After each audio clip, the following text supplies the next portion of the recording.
if we're going strictly off today, right, in February, and we obviously aren't putting a lot of context to it. When has the leading scorer and the leading rebounder on the best team in the NBA not been a top 5 player in the league? When has that ever happened? Leading scorer and leading rebounder. You talking about Tatum? Yeah, on his team. He leads his team in rebounding. He leads his team in rebounding and scoring. When is Devin Booker was leading them in scoring, was arguably their best playmaker when CP3 went down. Obviously, he was second best playmaker, but Phoenix was not the best team in the league at that point. They won 64 games. They were not the best team. Where did Anthony? Well, who's the best team in the league right now? Well, the year that CP3 went out. Yeah, remember when CP3 went out? So he had Devin Booker led the team in scoring that year, but then that was last year. This is the next year, not last year.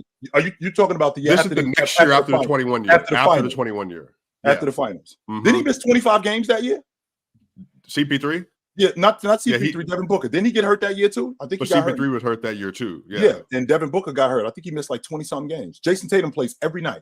He doesn't play every other night. He plays every night. The issue with Tatum, though, is Tatum, you're going to have to account for, especially if you're putting him in conversation with Kawhi or Durant. He's going to be less efficient than all of those players on similar volume at the pull-up shooter. He's going to be a worse defender than Kawhi Leonard is at this point in time. I think he's been a great wing defender. Kawhi's been excellent this whole year, especially even playing off ball.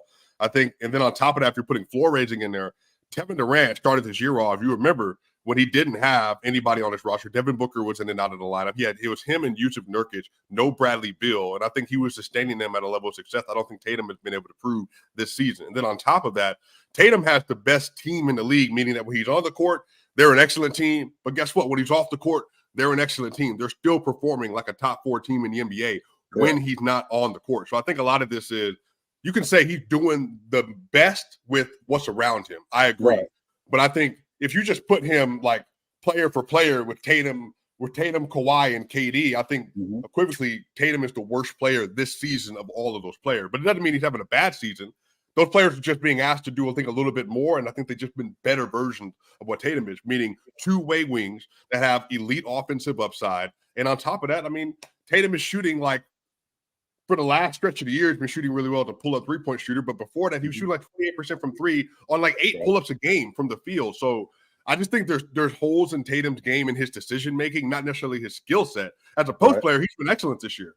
But you can watch Jayson Tatum, look at him play and say, if he did 1, 2, 3, or 4 things a little differently, he'd be in the best in the world conversation. Right, 100%. I believe that's my only point that I be making. I don't be trying to knock Tatum. I think Tatum is, for real, when it comes to skills, he could be a top 5 most skilled player in the league in terms of total package, size, ability to shoot, bag, athleticism, everything. I just be expecting a little more than him because of that. You know, like to whom much is given, much is expected. Sure, it's as simple as that. Absolutely. So with that all being said, because you made a really good point about him playing in the mid, him playing in the post, I think this season his post touches and his post shots have doubled this season since last season. He's actually playing more in the post than he does in the. But with that being said, would it be almost a detriment considering the crew that he's on? Because last season he actually had a career year without Porzingis on the crew. He was averaging the most points that he ever averaged in he actually finished the highest. And he's ever finished in league MVP votes. So now you're going to add Porzingis to the crew. He's still leading the team in scoring. He's still leading the team in rebounding. They still are a great team. I think that's largely due to him. Now, there's a difference between a guy being awesome and somebody adding to that crew being the difference, which is Porzingis, because he gives them an element that they didn't have.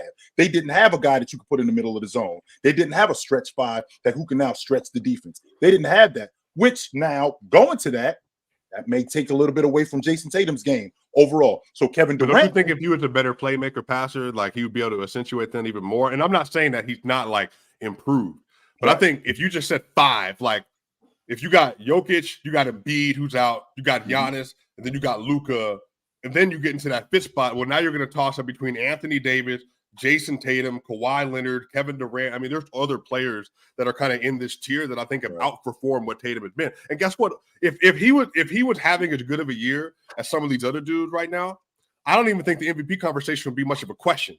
But I think that's the difference. Is everybody knows that Tatum is moving into being a 1A at some point in time. Right now, at best, I think he's a 1B. I think there's still some deficiencies that he can't necessarily address right now.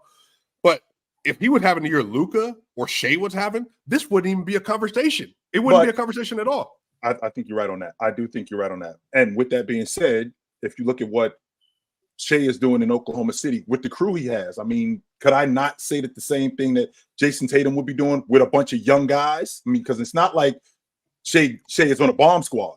And Chet basically gives them the same thing that KP gave them last year, because this is a team that wasn't a playoff team, right? So that, to your point about him not being able to, or him being more of a playmaker, I mean, I'd like to think that Jayson Tatum passes the ball a little bit more than what he did last season, because he's got guys who can stretch the defense. Now, do those guys convert more? No, because they shoot the long ball more. So the percentages may be a little bit down. However, I can't disregard what Jayson Tatum means to this crew. There may be some deficiencies in this game, but I can say the same thing about guys like Kevin Durant. I can say the same thing about guys like Kawhi Leonard. I can say the same thing about all of those guys.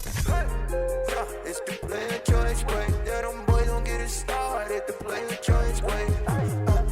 The player choice way. Come and switch lanes into the player choice way.